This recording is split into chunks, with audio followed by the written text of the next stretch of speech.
Hey everyone, welcome back to Project Honesty, a podcast designed for young adults, by a young adult, to gain brutally honest, friend-like advice, as well as provide a platform for young adults to form opinions, color outside of the lines, take deep dives into current events, and most importantly, have fun.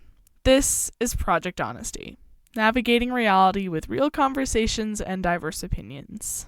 Hey guys, welcome back. So I made a little oopsies. I was supposed to tell you guys what we were going to be talking about today in last episode, but I didn't. So if you're not on Project Honesty's Instagram, which you should go follow, it's at project_honesty24. You would have seen I dropped a little teaser of what we're going to be talking about today. So if you didn't see that, today's episode is focused on acting. So we're going to be talking about the history of acting, notable women who took charge to create a space for women in the industry, how I got into it, why I love it, some of my favorite experiences so far and who I look up to, and some plans I have for the future in my acting career.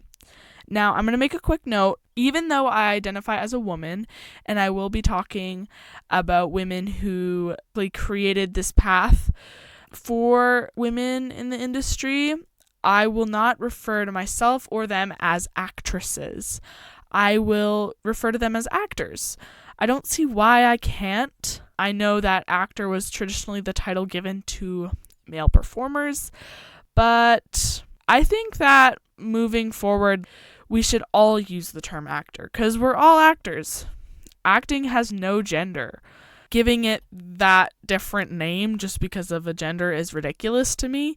So yeah, I'm going to be saying actor when referring to myself and other female actors. So why did I want to talk about this? Acting is a big part of my identity, and I think it is something that saved me in many ways.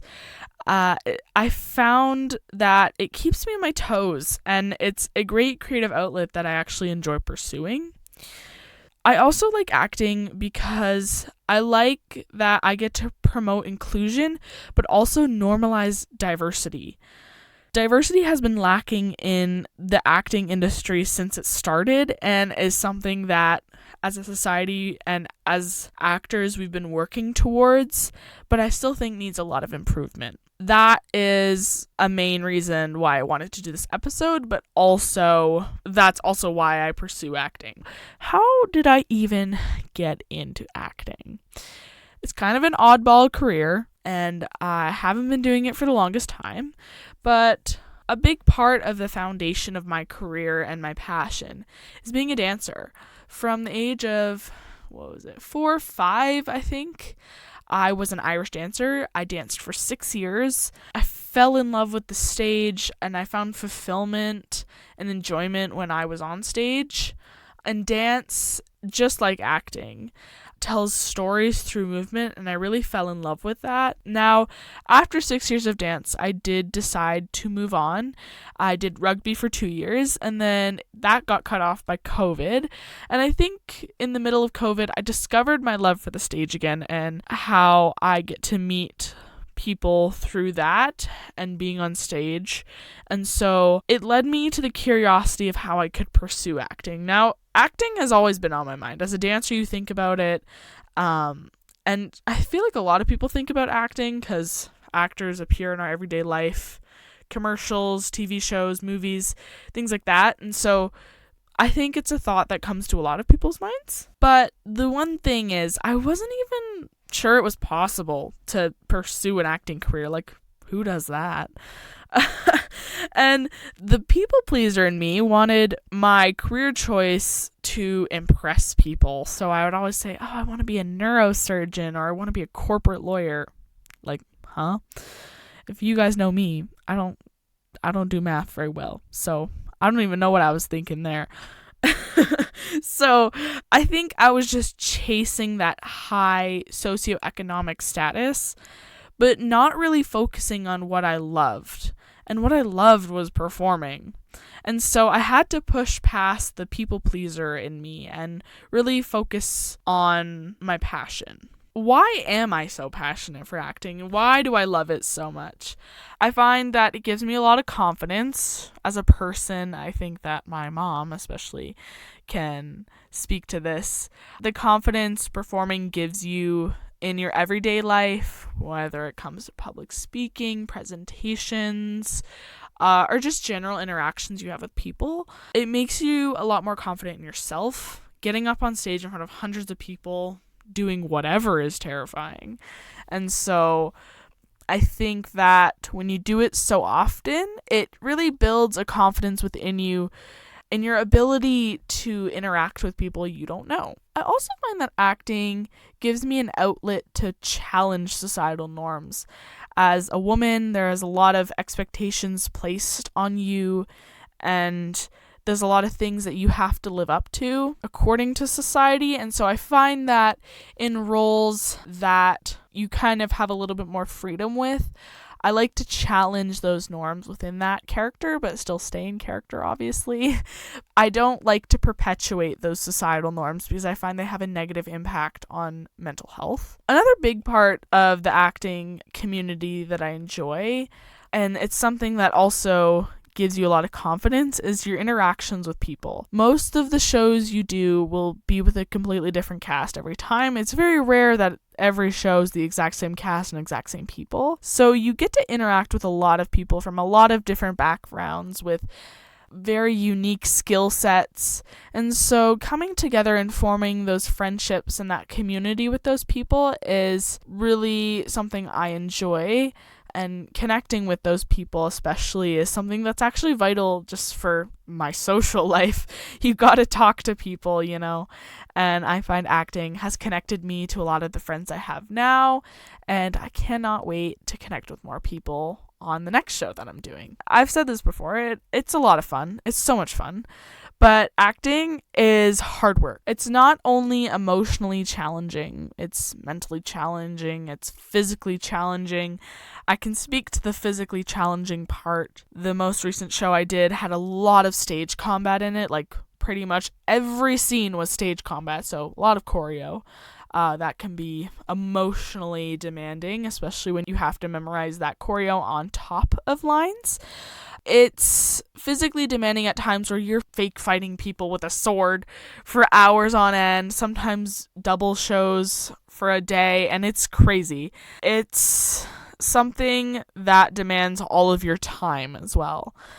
Especially during a show, you have no free time. That's just something that's a common acceptance among a lot of actors.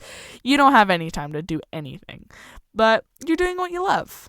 Connecting and speaking to stage combat, acting teaches trust. It's all about trust, if you think about it. In that environment, you have to trust your castmates that they're going to do their job. You have to trust your tech people that they're going to do their job. You have to trust your directors that they know what they're doing. So it involves a lot of trust. And like using stage combat as an example, you're fighting with real weapons. Now they're dull. It's not like a real machete, but it's still gonna hurt if you use it improperly. So the trust involved with your castmates and your choreographers to keep you safe is something that you learn a lot about as an actor. And as someone with trust issues, acting is a very fun way to learn trust. Acting also, for me at least, I feel like it's the only thing that's ever made me 100% happy. And I think it's because it's one of the first things that I've done just for me. Acting is something I really enjoy, and not a lot of people in my family, at least, I wouldn't say they don't understand it, but have questioned why I like it, especially because some of them are my Uber drivers. Thanks, Mom, for driving me to and from rehearsal for 3 months straight. Love you. And so, but it just makes me happy. Even if it's a Saturday rehearsal where you're spending 7 hours in the studio, like doing things, or you're switching up a whole scene because it doesn't make sense, or your director just threw something new at you and you have a week to do it. Like, all of those things that can be seen as negative are almost like addictive to me. I love them. Like, it makes me so happy. Sometimes it's hard to be happy, especially when you're stressed, especially being a student and trying to be an actor. Oh my God. There is a lot of times where you're like, I don't know how I'm doing this. I don't know how I'm going to do this. And so you question yourself sometimes. But I find it's the happiness that matters at the end of the day. And again, I like to tell stories so that other people can see their stories on stage, promote the diversity of the people, and validate people's life experiences and show them that their life is okay. The things that they've gone through are okay, and nothing is too abnormal to be accepted. So not only do I like the acting side of the industry, I also like the technical aspect, especially when it comes to theater. Set building, lighting, those are things that are really fun. I just finished a tech theater unit for the last 2 weeks. We're building a set for a show, a musical, I guess I should say, and it's just kind of fun. There's a lot of learning when it comes to tech theater. I don't do tech theater outside of school, but I find it's very fun. Our tech teacher at my school is so amazing. He's so funny, and like, he's really creative in his ideas, and he's very open. He knows that we're all learning this, and so when we make a mistake, it's whatever. You just learn from it, right? You move on. And so the other day, I guess this week, we've been building like this sewage drain thing at the back, and it's like a circle, like a hollow circle with bars across it and a door and whatever, and like we had to fix the bars because they were on too much of an angle, and then the bars kept breaking, and we had to take off the handle, then the thing came out of the big platform, and it was a lot. But it was a lot of fun. It's just that time you spend with your friends just figuring things out, and I really love it. Now, one thing I notice a lot being an actor is no one really understands the work you put in unless they are in the acting space or they have a strong appreciation for the art form. And that's why creating an inclusive acting space is important to the community, to show that acting's for anyone and everyone. This space can be turned into whatever you want it to be turned into, and it's a space that should be for everybody. Some of my favorite experiences so far. Now, I'll do some general ones that I've had from over the years that I really like, but also some recent ones. So, start off, stage combat. That was super fun. Learning how to fight with swords, that's awesome. And doing it in a really safe way, but making the audience believe that like we're fighting each other, super cool. Especially in rehearsals, when you're learning stage combat for the first time, it's like, oh, like this is fun. There was some dropping of swords at times, and they're loud, but it's fun. And the most recent character I played, I was a fairy. Oh my God, guys, the makeup and the costume that I got for this fairy were incredible. I loved it so much. I was in love with it. I felt so cute in my fairy makeup. I had glitter everywhere, and I still have glitter all over my house. And that show was like almost 3 months ago now. But I felt so cute. I had to wear fake lashes, which, guys, when I blinked with those things on, I thought I was flying. So that was really fun. Another thing is light walking. Now, I know this is like really specific, and if you don't know what light walking is, it's basically when tech people are trying to like figure out. So when a show gets submitted, you have your lighting plan pretty much for every scene. Here's the lighting. But sometimes when they're figuring it all out, they want actors in the space where the blocking is to make sure that like, oh, when that person stands there, like the light's going to be on their face there, all that stuff. And so sometimes it's fun because you can stand there and sometimes it's like a lot of standing and a lot of just moving to different places, but you can just like talk to people while you're doing it. I talked to some of my friends while I was light walking one day on a Saturday rehearsal. It's pretty fun. A favorite experience that is kind of rare to have, I think, is auditioning. Those nerves that you get, like my hands get so sweaty before an audition. Oh my God, don't touch me before an audition. I will either freak out or start crying. But it creates nerves that ultimately they feel good and they make for good memories, that's for sure. For my most recent audition, I was like freaking out. I was like, okay, can do this. Like, let's go, Che. You got it. You're just going through all the things, and ultimately you're like being dramatic, and you kind of figure that out later. But in the moment, you feel kind of stressed. So just some general ones. I'd say physicalizing a script, table work. It's so fun sitting at a table for hours on end reading a script. And I like getting up and being that character. I find it helps me with character development, especially getting to feel how that character walks and interacts with fellow cast members and things like that. I really enjoy. And again, the community that it brings. I've met a lot of really awesome people through acting, people that I'm going to communicate with and be friends with for the rest of my life, and just learning about how these people and their story. There's a lot of people that I've met through acting that have so much more experience than me, and sometimes it's stressful because you're like, oh my god, that person has done like 10 more shows than me, and I'm like scared and whatever. But overall, like, that's not what I act for. I don't act to have a giant resume. I act for fun. It's just meeting people, and like even people with a lot of experience, you can learn a lot from them, which is also another thing that I really like, is just learning from other people and their experiences that they've had doing shows. And the stories. I've read a lot of scripts. They're very fun to read. Some of the stories are hidden in there. The most recent show I did, there was like a coming out story, and it was really cool to just see it all on stage, and it was really a fun experience for me. So just like everybody has role models, I have people that I want to emulate in their style when it comes to acting. I've thought of 2 examples here. So first one is Woody Harrelson. He is such a cool dude. Now, I haven't met him in person, obviously. I'm not like buddy with Woody, but I really like his diverse roles. Like, he's really good at portraying these weird characters. He's always the oddball out. When I think of Woody Harrelson, I think of him in The Hunger Games as the drunk, but he's still caring. And so he's always at his core of his characters. Like, he's very heartfelt, but there's always that weird layer on top that you have to get through. And I bet some of his scripts are so hard. I just want to see them. And he just knows how to display that weirdness and be that oddball and be the character that nobody expects to have success. And overall, I just like his style. He gives life to all of the characters he plays in his own way.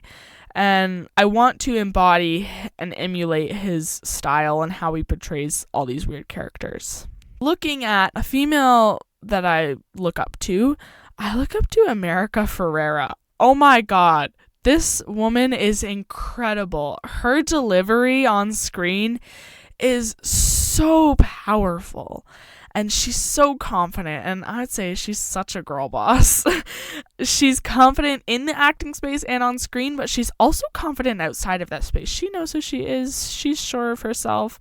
And I want to use the Barbie movie as an example of a strong performance. That monologue she gave Margot Robbie about the crazy expectations that are set on women nowadays, which is completely insane.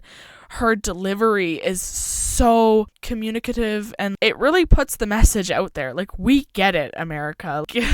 You put that message out there, girl, because we're all getting it.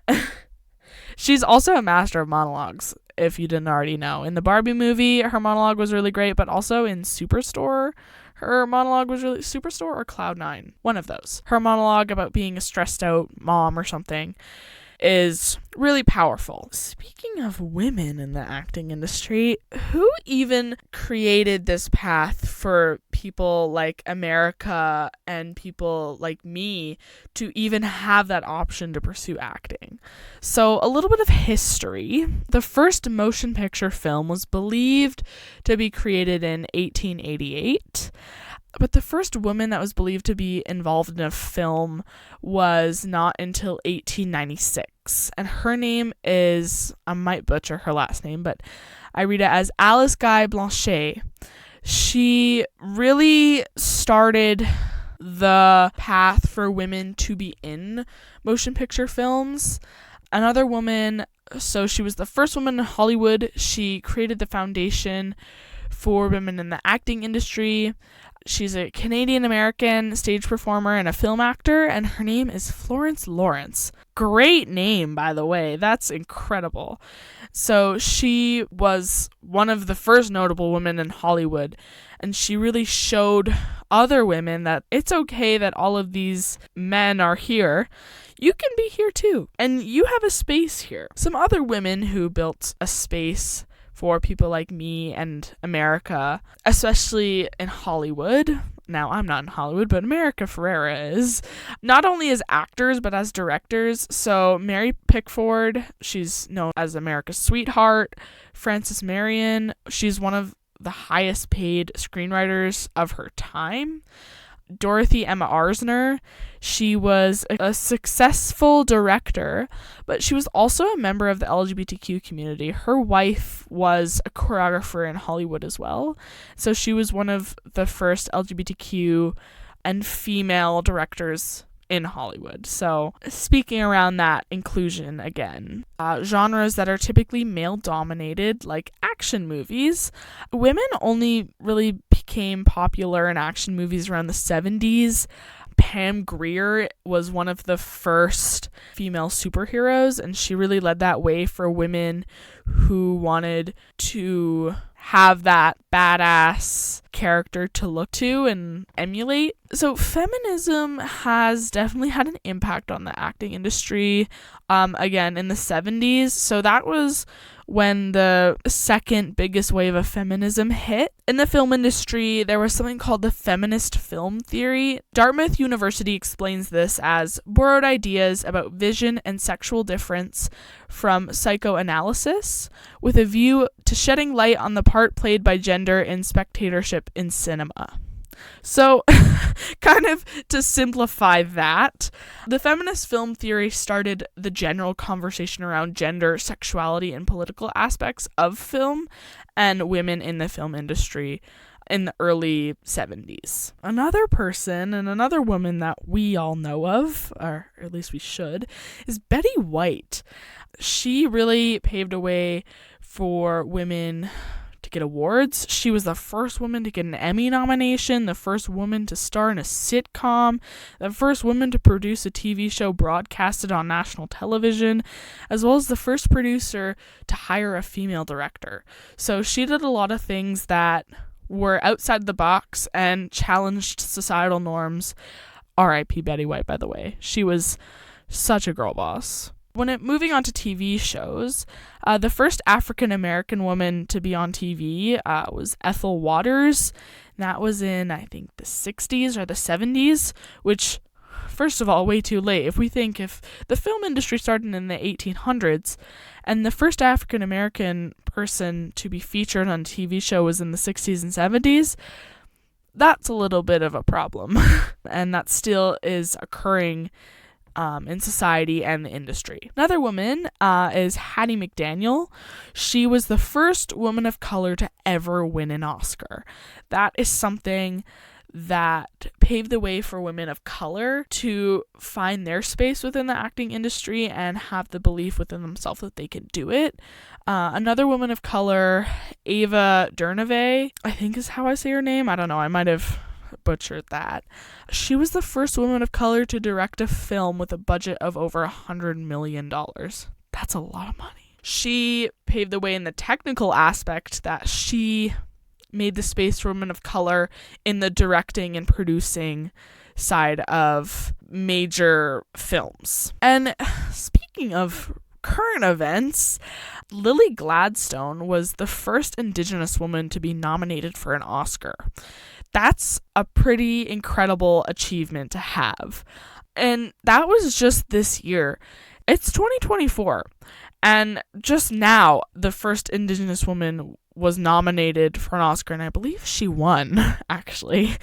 It just shows that women have really set the tone for what we should be expecting in the diversity portion of the industry. These women have created the path for the new generation of female actors like myself who are planning on entering the industry, and giving them that opportunity to take risks and challenge the stereotypes placed on women.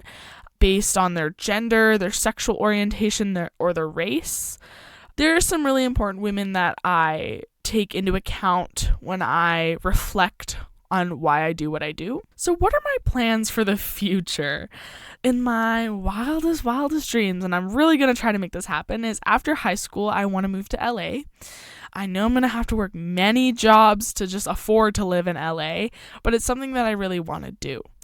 When I had a workshop with Brian Martin, if you don't know Brian Martin, he works at Open Jar Institute.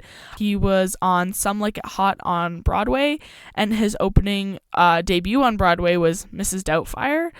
So I took a master class with him, and there was something that he said that really stuck with me. And he said, if you're stuck on a maybe, there are 3,000 other people who are going to say yes to the job.